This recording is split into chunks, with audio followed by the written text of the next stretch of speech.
we say hello to our first guest of the day, a man that I've wanted to speak to for quite some time. He is the reigning, the defending UFC heavyweight champion, and don't you dare forget it.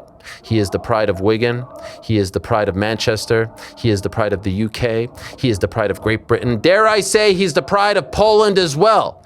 He's the man who fought Cyril Gane in Abu Dhabi in late October. Of course, the fight ended inconclusively. We suspect and hope that they will run it back at some point in 2026. And now for his first interview, live interview, I should add, since that fight, he is here to answer every and all questions. He's the one and only Tom Aspinall. Hello, Tom. How are you? How's it going, my friend? It's good to talk to you. It's good to see you here. Thank you so much for coming on. I really appreciate it. Of course, like you said, I've done a little bit of media over on my YouTube channel, but the first interview, of course, has to go to my mate, Ariel. I appreciate that. And yes, I do urge everyone to check out what you have already posted on your YouTube channel. And we played some of it yesterday and talked about it and dissected it. But here, getting this opportunity to talk to you is a great privilege and honor. And so we thank you very much. First, let me ask you, not your typical how are you, which people then just say good and we move on. How are you doing? Obviously, the last time we saw you, major health scare, the eye pokes, everyone knows the story by now. How are you doing? How are you feeling a little over a month later? I'm generally doing pretty good, thanks, mate. Yeah, everything in my life is pretty amazing. Can't complain. How are the eyes?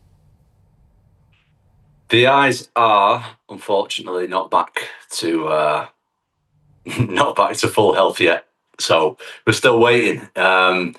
We put the doctor's reports out recently. Yes.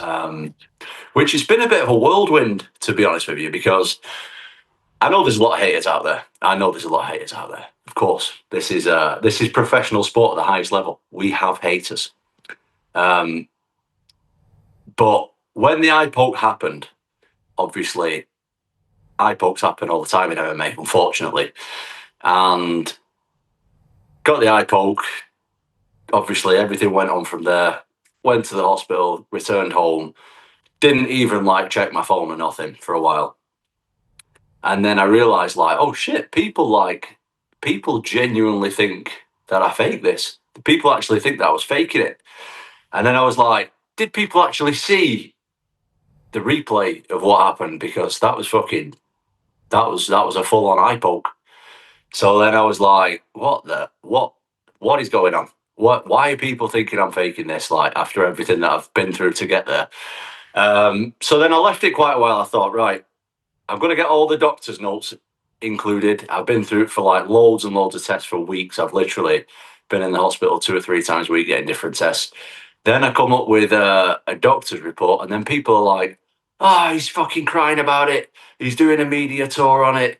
He's milking it. And I'm like, bro, if you don't believe the eye poke, and you don't believe the doctor's reports, what are we doing? What's going on here? I didn't make this shit up. Go watch the replay, check out the doctor's reports. Look, man, I'm in a point where, you just cannot please these guys. These guys are fucking losers, man. These guys are just crazy haters who have got nothing good going on in their life, obviously. I still got a lot of fans. I wanted to keep my fans updated with what's going on, and I appreciate everybody that's stuck by me. Why do you feel like that's the sentiment? Why do you feel like people off the bat were blaming you and sending more hate your way than to the guy who inflicted the damage, who inflicted the foul on you? I have no idea, because I think I'm generally a pretty liked human being. But the thing with success, right? This is something that I've learned, and I'm still learning even more and more. It's you do good. People always want you to do good, on the way up. As soon as you get all the way up, people get uncomfortable and they want to bring you down. And unfortunately, I have experienced my fair share of that, which is crazy. Like you say, I think this might be the only sport that you can be not the fouler, but the foulee. Is that a term? A foulee? Yeah, I get it. Who got fouled, and it's your fault when you get fouled. It's fucking crazy, man. I did not know that I would be getting so much hate for a guy that I was going, mate. I was going. I did everything right. Went out there, played fair, tried to knock my guy out, and I got fouled. Absolutely no fault of my own, and I'm getting loads of hate. But you know what? There is some sour people out there who don't like people seeing other people do good, and I've realised that. I've learned from it. My skin's got a little bit thicker because of it, and we move on. So I was just going to ask you that because over the past year, you were sort of viewed as the sympathetic figure in the John Jones saga, and a lot of people had your back. But here we have a situation where it felt like a lot of people were turning on you, and this being the first time in your career that you experience it, how have you handled it? How have you handled people questioning your integrity, your character, your motives, things like that? You know what? I don't think it is that a lot of people have turned on me. I think I've got a lot of really good, loyal fans. And I think there's a lot of amazing MMA fans out there who absolutely love the sport.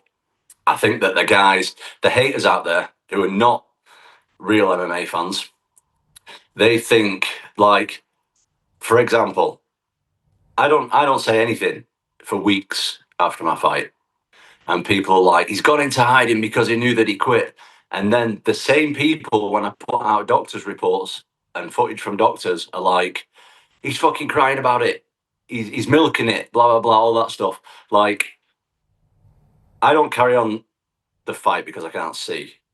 And the same people, if I would have carried on and got knocked out, would have been like, his ego's too big. He shouldn't have carried on. Like, these are just haters. They're just haters. Like, I've got so many loyal fans, so many positive people around me. My inner circle is so positive and good that I'm just trying to focus on that rather than these like low life people who just want to drag successful people down to their level. Like, I'm the frigging heavyweight champion of the world. Don't you forget it.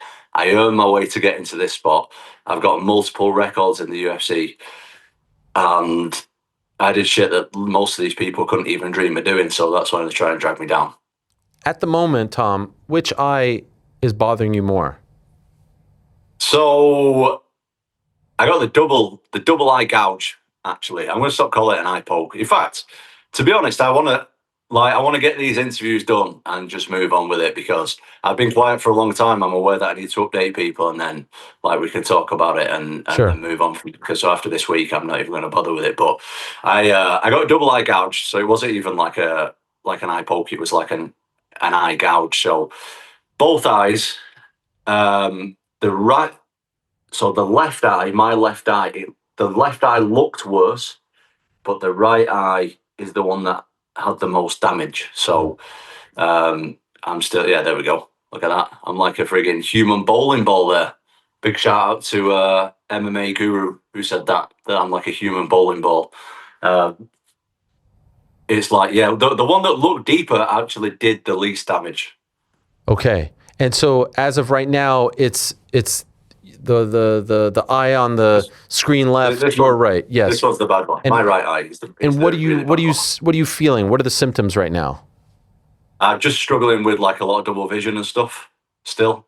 So I'm just trying to navigate the next moves on that. I've had a lot of time in the hospital over the last like 4, 5, 6 weeks, however long it's been. I did it. Seeing multiple specialists. Everything has been reported back to the UFC since the first appointment, and yeah, we're just waiting and moving forward. That picture there, by the way, let's just touch on this.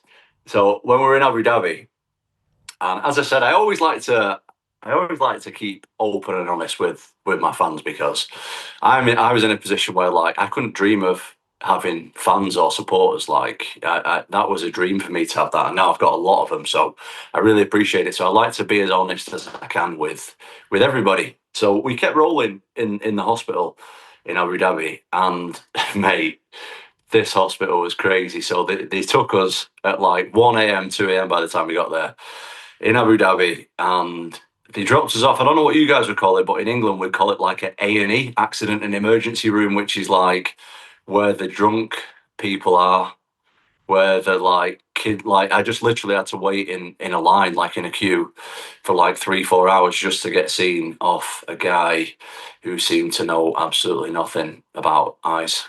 So there was basically the hospital in Abu Dhabi was a big waste of time. We started getting treated properly when we got back to the UK. And I saw the footage of you, back home and the doctor that you met with. What are they saying for those that may not be up to speed or have seen it? What are they saying right now in terms of what the recovery time will be, what you're facing, when you could be back to 100%? So obviously, I want to get back as soon as possible. That's the plan. But I'm also aware that with eyes, you got to be careful. So they don't really know when I'm going to be back at the moment. I'm still not even clear to train or do anything.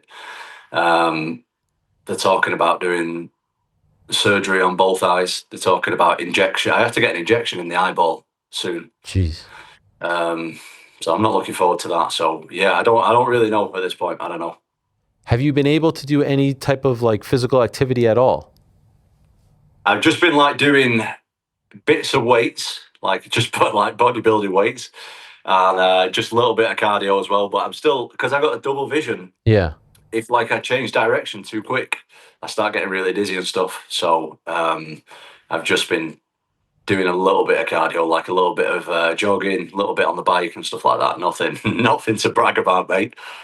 So from from a mental health standpoint, Tom, you had not fought since July of 2024. All the stuff that went on over the past year, the fight ends inconclusively, right? You're engaged in a war here. It's a battle, tough fight as you predicted it will be. You get the eye pokes. You have to deal with the aftermath. You have to deal with the criticisms from people. How are you just handling all of this over the past month? How, from a mental health standpoint, this is a lot of shit to deal with at one time after all the stuff you had to deal with over the past month. Year plus, over the past year plus since your last fight, the John Jones saga. How are you handling it all?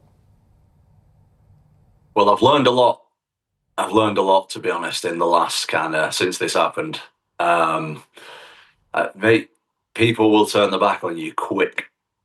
If you're not meeting expectation in the way that they put up for you, people will turn their back on you quick. So, like I said, luckily I've got some really, really good people around me, like my family, my wife, my friends, and stuff like that. I'm very, very lucky to have good people around me.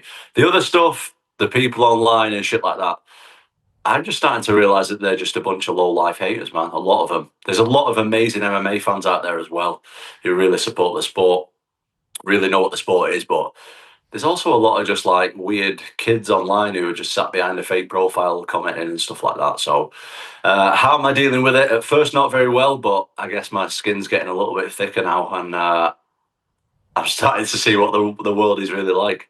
Okay, so let's take a step back if we can. Fight week, leading up to the fight. How was it? How were you feeling? How were the vibes when you look back on it now? Oh, mate, you know what? Of course, if you ask a fighter in fight week, how's the fight week going, how you feeling and stuff like that, everybody says the same thing. It's Sure. yeah, best shape of my life. I'm feeling good. Whatever. For me, I actually was feeling amazing. I knew that, sometimes, mate, I act like a bit of a dummy. Some people might look at me and think this guy's an idiot, but when it comes to fighting, I actually really know what I'm talking about. I didn't just accidentally land on being the best heavyweight in the world. It took a whole lifetime of work and dedication and knowledge to get to where I am today. And I knew, mate, that Cyril Gane is a tough stylistic matchup for me. And I didn't for one second think this was going to be easy. A lot of the hype behind it and stuff, people made it out like this is going to be a walkover fight. Cyril Gane, mate, is a tough stylistic matchup for me. So the fight week was going great. The training camp went amazing, injury free.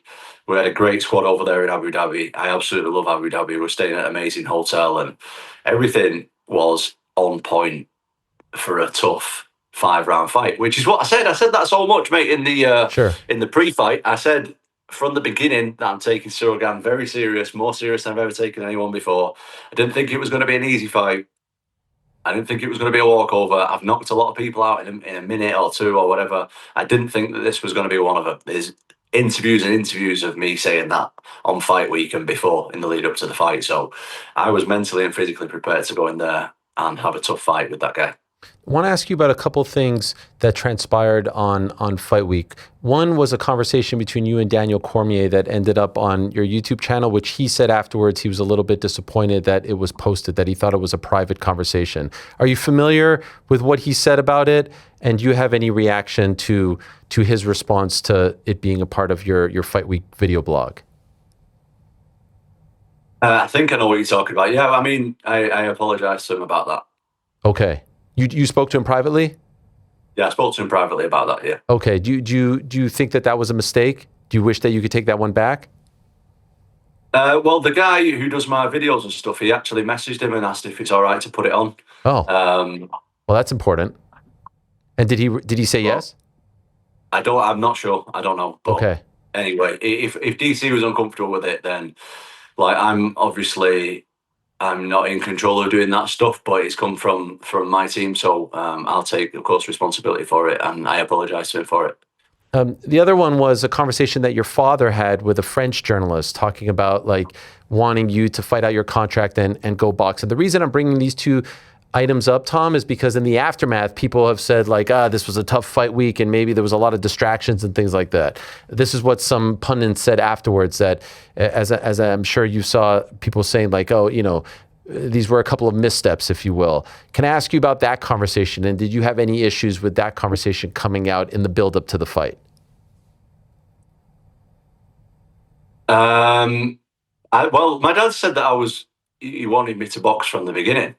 And also, those remarks were coming from my dad and not me. But also, like, what did we get into this combat sports thing to do? Like, I'm a prize fighter. Like, before I had UFC champion and all that stuff on my Instagram bio, I had the word prize fighter there because we want to fight for the most money possible. Like, we're putting our health and safety on the line for other people's entertainment. So we want to do it for the most money possible. And my dad, being a dad for me, if he sees me going out there and risking my life, then he wants me to do it for the most money possible. So I think that's what he was getting at with that. He wasn't like in public negotiation with the UFC or anything like that. He was just speaking honestly.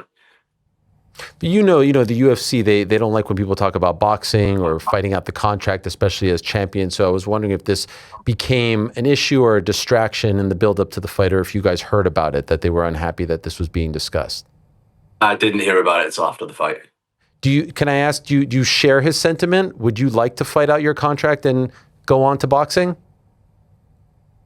Never say never, but I think that I've got more...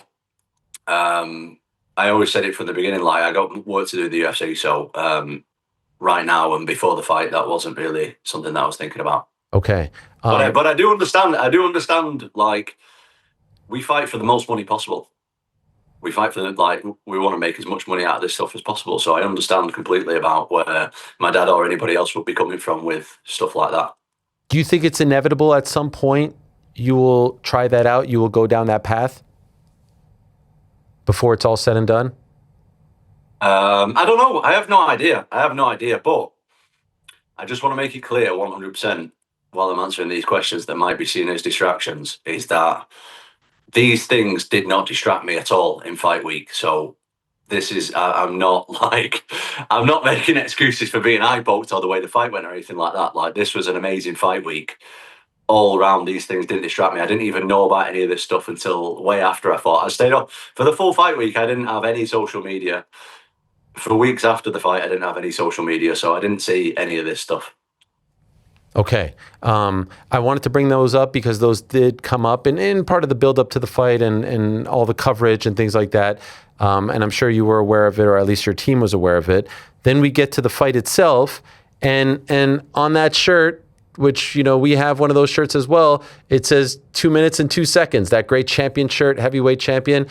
This one actually doesn't, but of course, no, right there on the sleeve. I'm always representing champion. It does. Yes, it does. Apologies. Yeah, it does. Sorry, I thought that was a different shirt, but of course, I'm always representing the prestigious champion brand, of course. The reason I bring that up is, and it's a great looking shirt, the fight wasn't ending in 2 minutes and 2 seconds. It wasn't one-way traffic as you have been used to. And so I think part of the aftermath, the critique in the aftermath has been like, oh, the going got tough and Tom looked for a way out. That's what people have said, right? And so what are you thinking in the early portion of that fight. As you predicted Ciryl Gane's game, it seems as though he may have, caused a bloody nose, right? And we're seeing you in a position that we're not used to seeing you, with someone actually bringing the fight to you. Mate, exactly what I said beforehand. Exactly what I said. Like, Ciryl Gane's a tough stylistic matchup for me. Knew it. And for people to think this was a way out is crazy to me. Absolutely insane. And yeah, I mean, I've been trying to convince anyone one way or the other. Look, I know what happened. I was in there, and look, mate, I was expecting a tough fight. Same thing I said for weeks and weeks and weeks building up to that fight. I was prepared for the toughest fight of my life. Ciryl Gane is a very, very dangerous opponent, and I was ready to do what I needed to do to win. Look, I wasn't trying to knock him out. I wasn't trying to do anything like that. I was just trying to pace myself for 5 rounds. And just to be clear, that shot where it appeared as though your nose was bloody, was that a bloody nose? Was that a broken nose? What happened there? Hey, my nose is sweet. My nose is all good. It's just like, mate, I broke my nose probably 3 or 4 times in my life. All my sparring partners know that hit me in the nose, it's going to bleed. But mate, the Gen Z, I don't even know if it's Gen Z, so I don't want to blame that generation, but the kind of casual noob hater MMA fan that sees one bit of blood and think that guy's losing a fight, it's wild. These people must think I'm literally unstoppable, to think that just because I've got a bloody nose I'm losing a fight. Like, I got hit with a couple of jabs and a couple of low kicks. Like, you really think I got to this position having like 30 MMA fights or whatever I've had, including my amateur career, that if I get hit a couple of times in the nose I start looking for a way out? Like, come on, mate. Fairly early in the fight, Tom, around 3 minutes and 11 seconds of the first round, you guys are in an exchange. You quickly kind of shoot for a takedown, and he defends it by putting his hands in your face, and it looked like he poked you in that position too. And I've seen a video of your dad look at a bunch of highlights from the fight, and he counts like 4 or 5 instances where it seems like the fingers are in your eye. Did any of those moments, here it is, 3:11, you quickly level change, and then that happens, and then you stand back upright? Any of those moments affect you as well, to the point where you thought, like, shit, what is going on here? Why are there so many fingers coming towards my eye? Yeah, definitely. Well, the first poke was pretty hard as well. But I wasn't really shooting for a takedown with that. Do you see my chat with Khabib before? You see my chat? Oh, yeah. In the locker room. Yeah. So Khabib was basically saying to me the same plan that my team was saying to me, is that I need to just mix it up in between the striking and the takedowns. So I was mixing it up, but I didn't really commit on a full takedown. It was just like I was kind of faking to go for a takedown, but each time I did it, he stuck his fingers towards my face, towards my eyes. So I didn't actually fully commit to any takedowns. I was just showing him that it was there. Okay. In the video you posted on Sunday, you full-blown called him a cheater. You think that he is a cheater, and I dare I say a dirty fighter as a result of that, right? Why do you feel that way? Why do you feel like he did this on purpose? Mate, the evidence is there, my friend. It's not the first fight that he's been a big meanie and cheating, pulling out dirty tactics. Even the GOAT, John Jones himself, said that he cheats. Mm-hmm. And was this a concern going into the fight? Were you guys talking like, how are we going to have to deal with this if these types of things happen to us in the fight? Yeah, well, we asked the referee before in the locker room. We literally said, I think my dad literally said, this guy cheats a lot. Like, what are you going to do about it if he cheats? And the ref said to us, how did he word it now? Something like, the best part about cheating. Yeah, the best part about cheating is that it works. So, not the response I was hoping for. So I understand it's an awful answer for a referee to say that. I understand what he was trying to say was, hey, it's going to affect you if he cheats. Let me do my part, let me do my job, and you just worry on handling the situation. But the real point is that people cheat in MMA all the time and there are no repercussions. That's my issue with it, right? And so it's almost worth it to poke someone in the eye or kick them below the belt because you get a stern warning, the fight continues, but now you're compromised and the other guy is okay. So do you feel like this is going to change anything in the sport? Because look, in the end, what happened? It's a no contest. I think it should have been a DQ because this nonsense about intentional or unintentional is crazy. I think you commit a foul, the fight can't continue. You have now lost because you just committed a foul, an illegal foul. And it seems like, even speaking to Andy Foster in the aftermath, this is bringing about some type of discussion about changing the rules. What do you think should happen as a result of all this?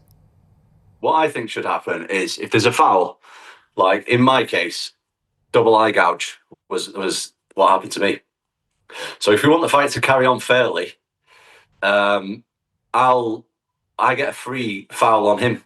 So I'll double eye gouge him back, and then we restart the fight. I think that's fair. I feel like that might be a tough one to pull off. Well, so's continuing when you've got no eyesight. No, of course. I think that the first time a foul is inflicted, there should be an immediate point deduction. And if you're fighting a 5-round fight, and so say you get kicked in the nuts, for example. Sure. You get kicked in the nuts really bad. You know what it's like when you get kicked in the nuts. It friggin' hurts. It's not very fun. You feel sick. You can't move around properly. Yeah. So you get kicked in the nuts really bad in the first round. The other guy loses a point, and you win the round. The guy who's fouled, the victim, wins the round.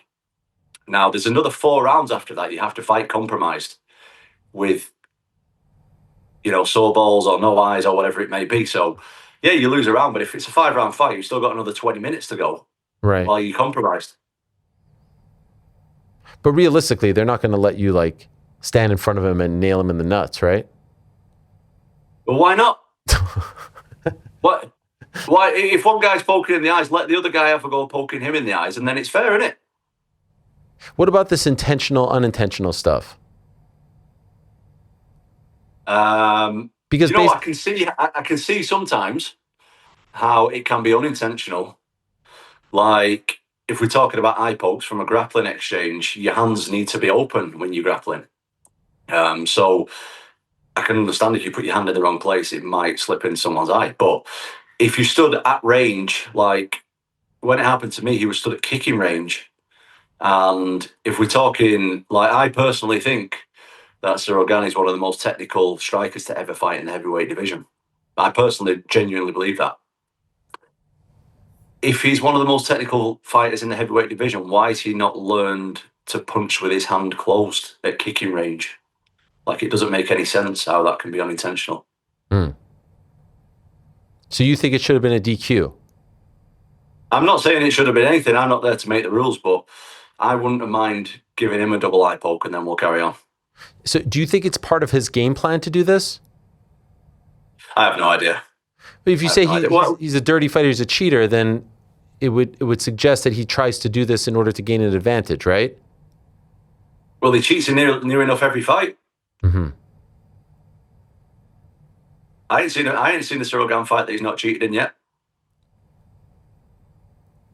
Because of the way you feel about these tactics, do you have any concern about fighting him again?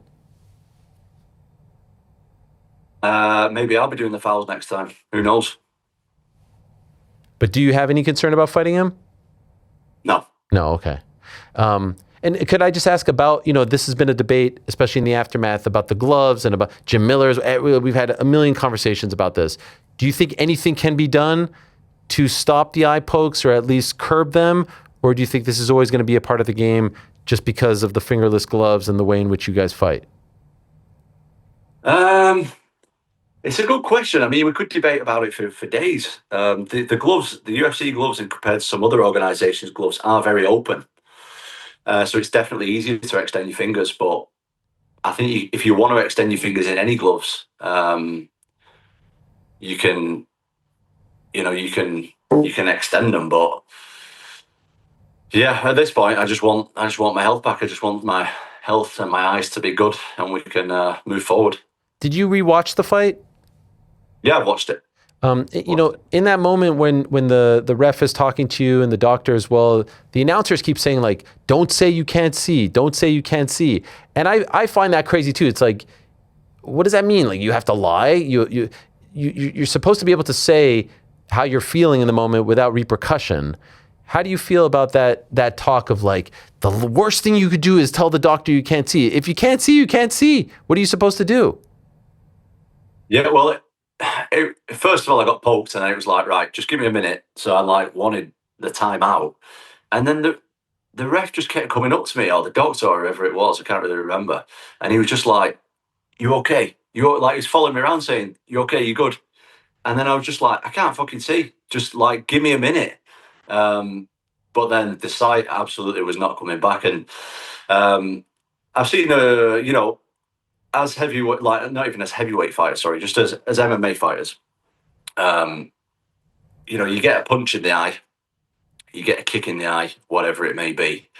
We've got to fight through it. Like that's part of the sport. Like that's absolutely fine. That's a legal punch. Kneed in the eye, elbowed in the eye, punched in the eye, kicked in the eye. Like those are legal, perfectly allowed moves.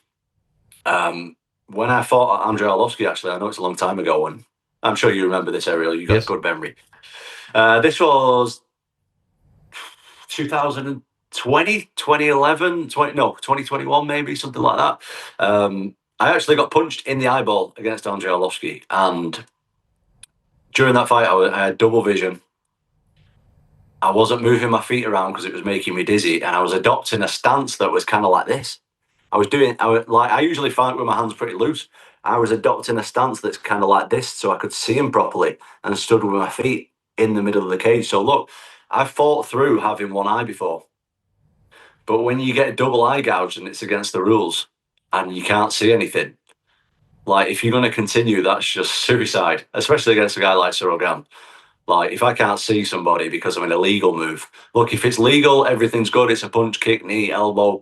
We got to carry on. We got to fight through it. But if it's both eyes and it's an illegal technique, I'm not a dummy. Like, I'm not gonna carry on in a fight that I'm definitely not gonna win because somebody else is cheating and I can't see. This is the. Oh, there it is. There it is. What a great picture. What a great job by our team. There it is.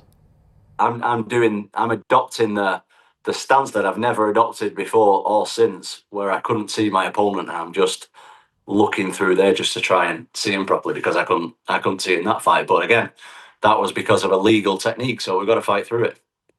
Well, we talked about fans and stuff like that, but when you had some former fighters, active fighters, weigh in and say, like, sometimes this is the way it's got to be. Sometimes like Anthony Smith and Chael Sonnen got some heat. And Chael came on the show and clarified his statements, but their stance, it seemed like in that moment, was like, you're the champ and you got to fight through it. You got to fight with one eye. When you saw it from fighters, how did that make you feel? Mate, completely agree. If you get punched, kicked, kneed, elbow in the eye, you got to fight through it. I did fight through it against Andrei Arlovski, as we just spoke about. If you get, and that's with one eye, if you get double eye gouged and you can't see anything because of an illegal move, why you got to fight through it? Why have I got to put my UFC heavyweight title on the line that I've worked for my whole life for, just to go and get knocked out in front of everybody, just so I can be a bit of a brave guy? Like, I've fought through a lot of stuff in fighting. A lot. Like I say, I fought with one eye before when I fought Arlovski because I got punched in the eye, but this was different. I got double eye poked illegally. And then we get to the post-fight press conference, Tom, and Dana White is there, and his demeanor initially seemed to be one of someone who was upset, annoyed. And then he said the line that has been dissected, and you talked about it a little bit on your YouTube channel, where his take was Tom didn't want to continue. It didn't feel like he was defending you or the decision not to fight or the injury or even being critical of Cyril. It seemed like he was upset that the fight didn't continue because it was back and forth, and it seemed like he was actually rather complimentary of Cyril. When you heard his comments, how did you react? Yeah, slightly disappointing because he hadn't spoke to me. He hadn't give any up. He was already giving updates on my health, and he had no idea what had gone on. Yeah, so disappointing, mate. Disappointing.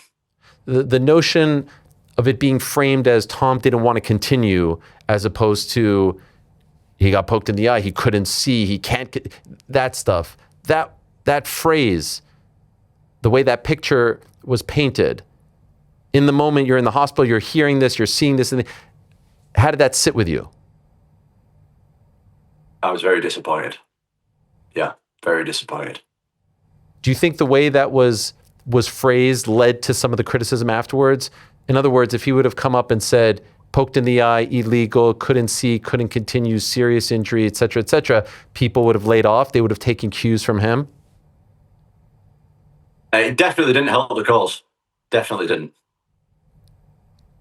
Have you spoken to him since? No. Is that disappointing? I've spoken to the UFC since, but I've not spoken to. I don't really. Me and Dana don't really speak like that anyway. So. Ever? No. Ever. Is that surprising? Not really. I mean, no. No, it's not. I mean, I've never really. I've said hello here and there, but I don't really have a relationship with Dana. I have a relationship with. I speak to Hunter. You're the heavyweight champion of the world. You're a huge star. You've taken fights on short notice. You've been backup fighter. You stayed on the sidelines for et cetera, et cetera, et cetera. It surprises me a little bit, the face of the UK fight scene, all that stuff. It surprises me that you have no kind of relationship with him. Yeah. I don't really know what to say. That's the way it is. Has he sent you a text or DM in the aftermath? Hope you're feeling better. No, nothing like that. Nothing like that. He actually gave, like I said, he started giving updates that there was nothing wrong with my eye when that isn't the case. So right. No, I've done. Like I say, I've done a lot for the UFC. So yeah, disappointing. Do you feel let down? I have been in contact with the UFC, so it's not like Dana isn't the whole promotion. Okay. I've still, been in contact with Hunter and stuff. But yeah, like I said, I don't really have a close relationship with Dana anyway. Do you feel like they've taken care of you, the organization? In terms of what? In the aftermath, I don't know what they're telling you, go to this doctor, we'll take care, we'll fly you out, this specialist, we have your back, take your time. Have they shown you the love and support that someone in your position deserves? Not really. Is that frustrating? Yeah, well, it's disappointing, mate. Yeah. Disappointing. Are they already asking, like, hey, when can you come back? Yeah, but I'm not in a position to be able to answer that right now.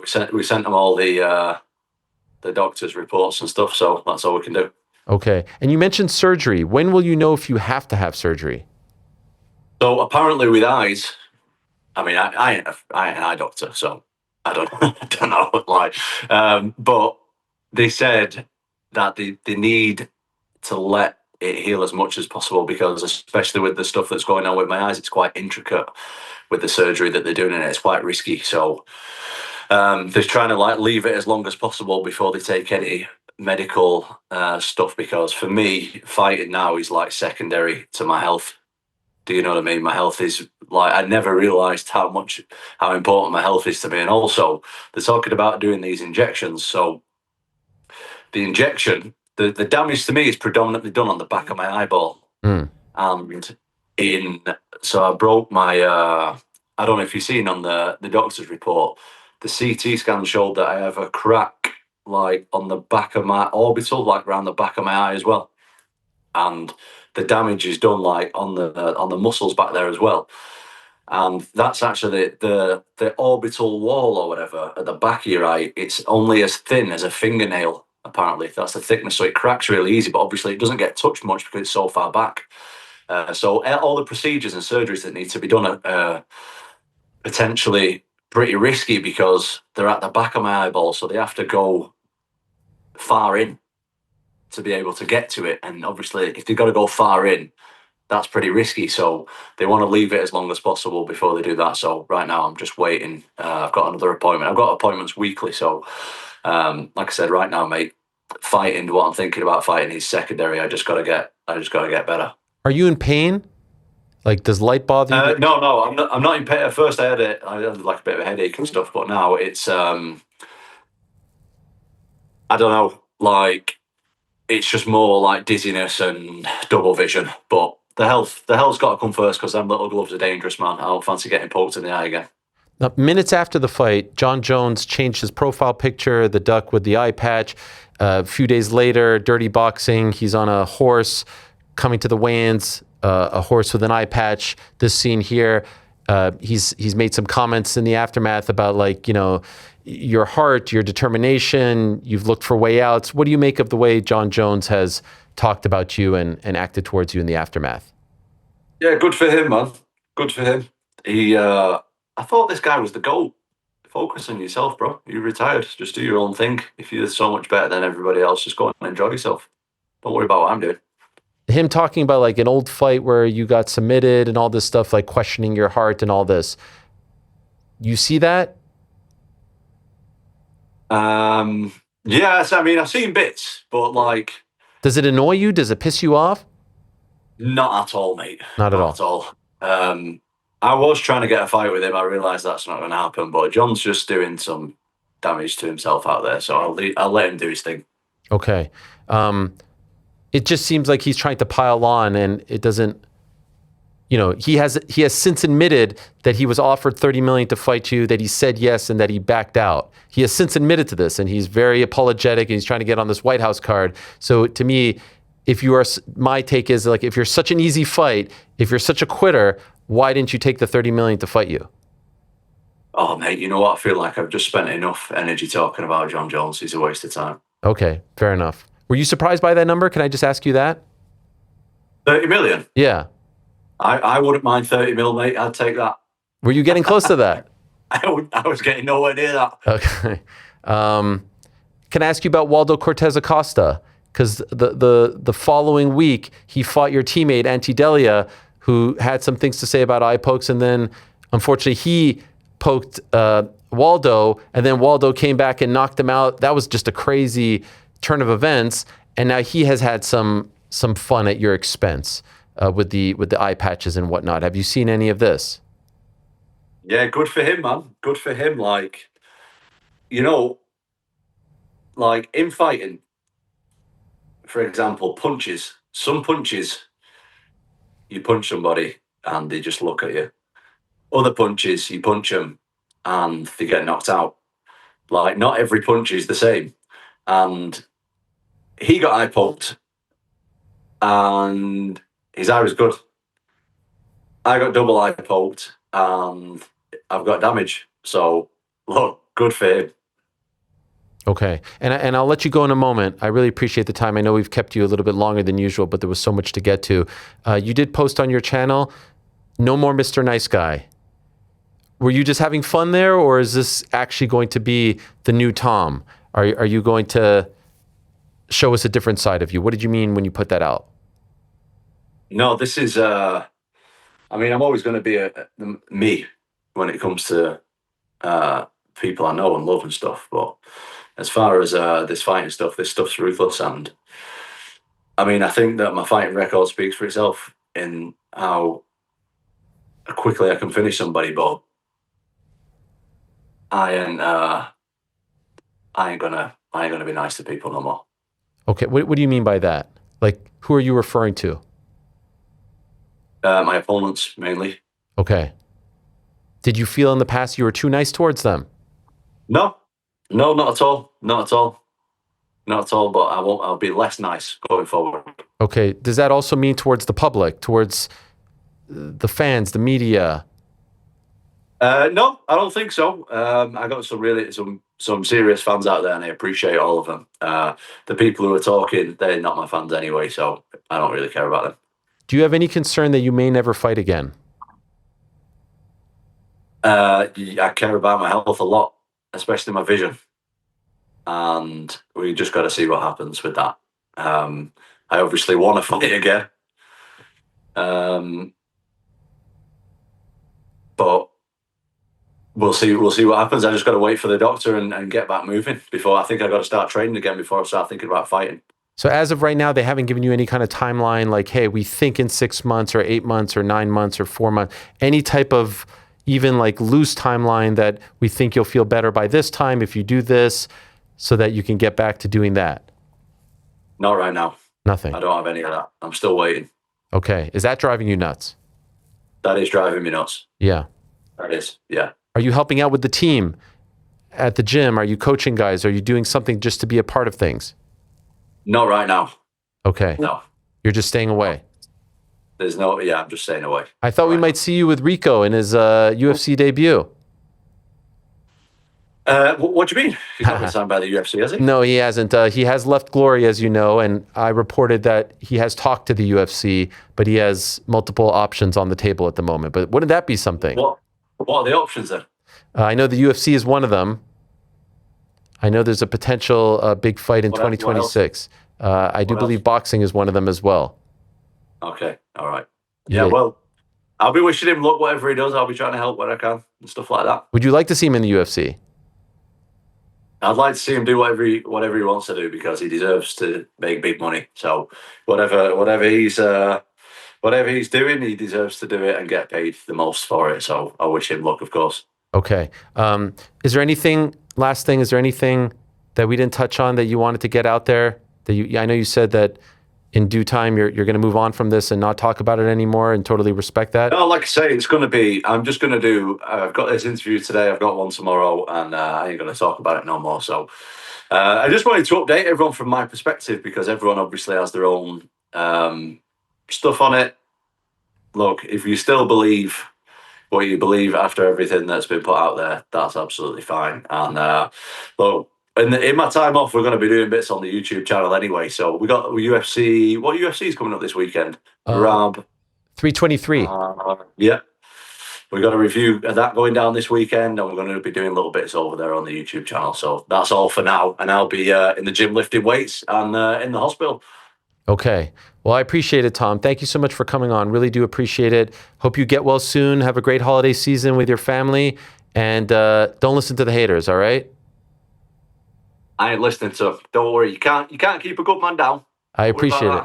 I appreciate it. Thank you, Tom. All the best to you. Thanks so much for this. All right. Good luck. There you go. All right. There he is, Tom Aspinall, joining us, the reigning defending UFC heavyweight champion. Appreciate him coming on.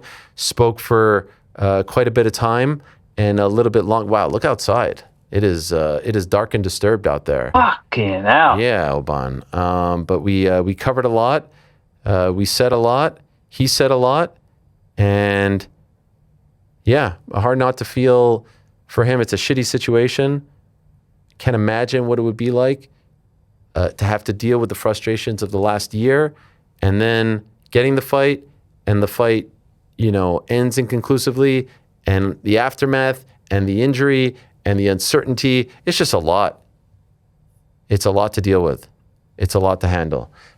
So we wish him the best. Thank you very much to Tom and the team for stopping by.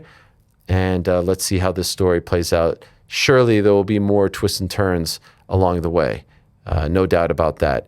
Thanks for watching this video. Before you go, if you haven't already, hit that subscribe button for us. Also, give us a thumbs up. Leave a nice comment. These things go a long way. And while you're here, do check out the rest of the channel. We've got live shows and full interviews, clips, and a whole lot more. We're doing big things here, and we appreciate your support very much.